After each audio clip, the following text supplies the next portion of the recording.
Aries, hi! Welcome to Mystic Queen PH. At ito ang inyong weekly reading. So let's see what are the energies coming to you this week, December 9 to 15, 2024.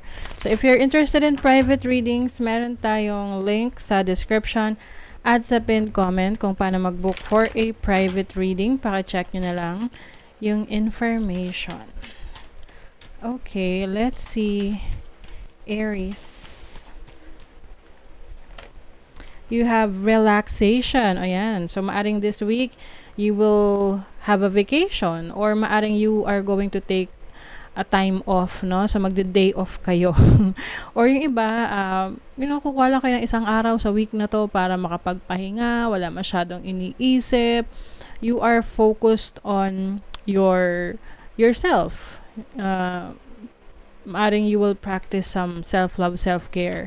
And yung iba sa inyo, kasi orange is for your sacral chakra. So, this is about your feelings, your desire, your passion. So, maaring magmumuni-muni ka sa iyong creative side. Oo. Yung you're going to tap into your creative talents, your skills, what you are passionate about. Wow, you also have new beginnings. So, merong bagong simula for some of you. This is a new opportunity. Pwedeng bagong career, business, bagong ideas, maaring may mga kayo, yung parang mga projects na gusto nyong simulan.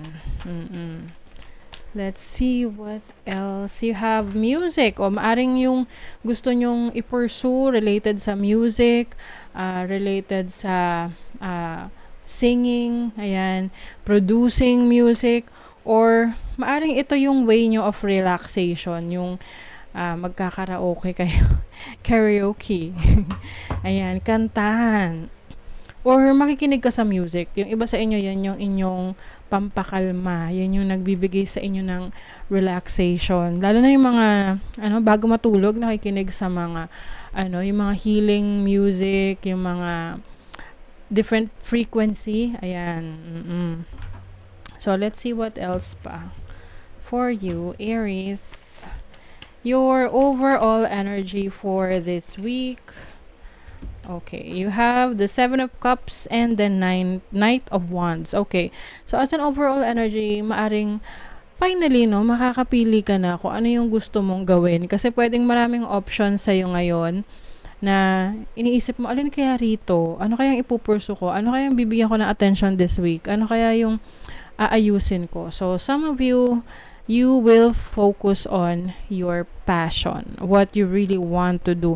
Something na nagbibigay sa'yo ng excitement. Oo, nakaka-excite for you. Let's see your possible challenge. The 9 of Wands. So, ang challenge sa inyo is yung consistency ninyo. Minsan kasi, may naisip ko yung idea, tapos, sige, gagawin nyo.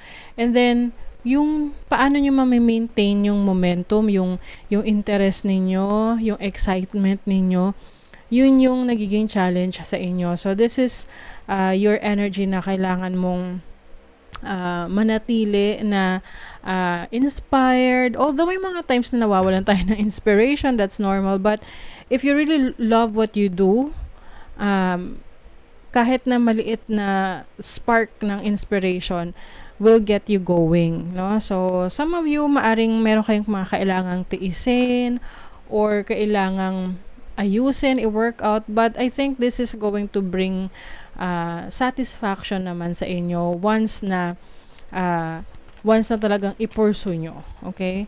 Let's see your opportunity. Uy, the Tower. As an opportunity, na Mars energy to, talagang this is your energy.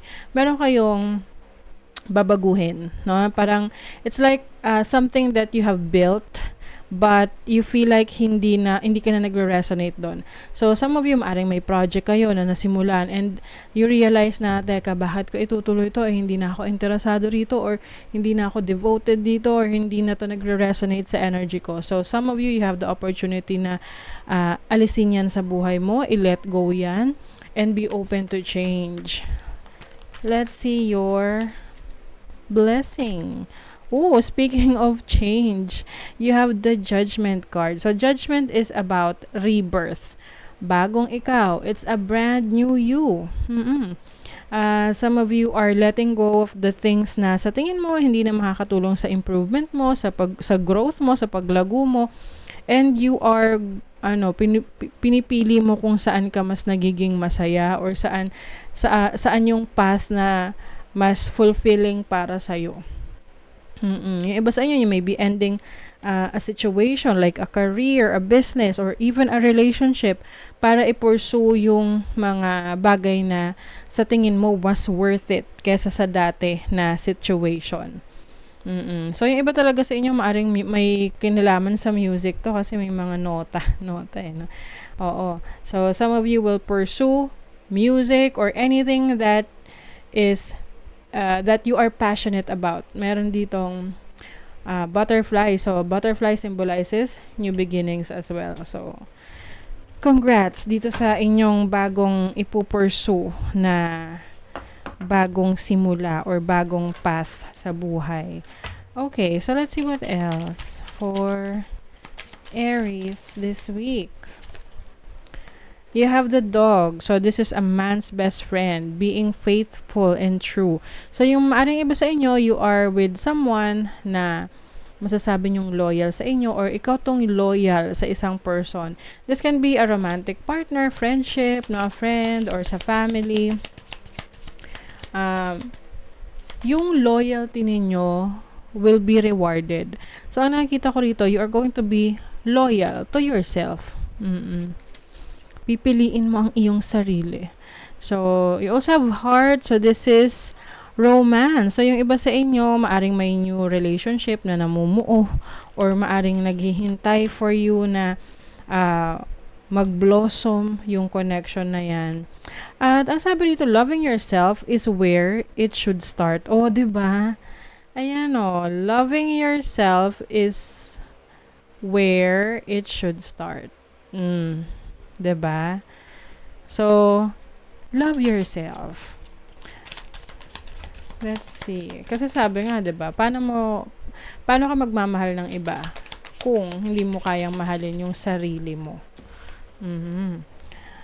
Sabi rito is a cross weaves pain historically sad. Uy, some of you maaring you will experience some painful situation or painful experience dahil dito sa pagbabago na to.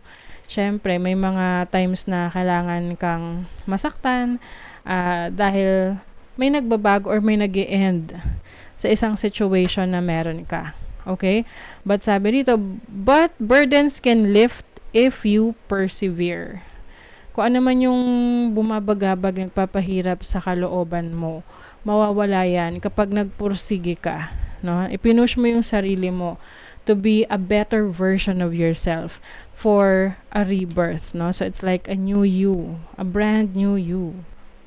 Okay? So, let's see the energy or message for your money, career, finances.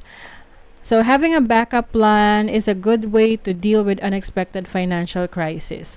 So, yung iba sa inyo, nagiging na kayo, maingat na kayo sa paggastos ninyo. Yung iba sa inyo, may mga backup plan, meron na kayong savings or kumuha kayo ng insurance or anything that will prepare you sa mga bagay na mga unexpected, no? Especially when it comes to money, when it comes to your finances. Let's say, iba, pag nawalan ng trabaho, 'di ba? Ano yung backup plan mo? Ano yung pwede mong gawin kung mawalan ka ng trabaho, 'di ba? So, let's see what else for your love life. Self-love, 'di ba? Aries, you are being encouraged to practice self-love. You are lovable and you deserve to be loved. Okay? So, whether you are in a relationship or not, you deserve love. You are worthy of your love. Okay? Let's see. The final message is Peregrine Falcon.